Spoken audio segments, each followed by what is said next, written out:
How to delete a Telegram bot permanently. Hey everyone, welcome back to the channel. In today's video, I'll show you how to permanently delete a Telegram bot in just few simple steps. So without further ado, let's get started.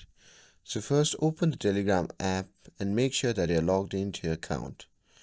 Now once you're inside the app, simply use the search bar or you simply search for the BotFather and tap on it.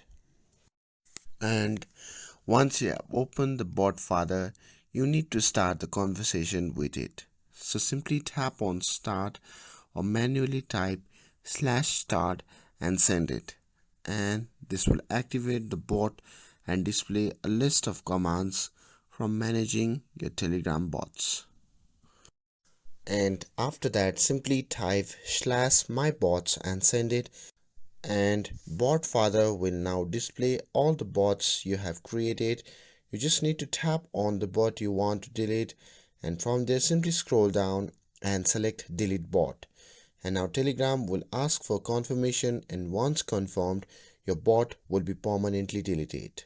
And that's how you can delete the bot on Telegram permanently. With this, if you found this video helpful, then don't forget to like, share and subscribe to get updated for more videos.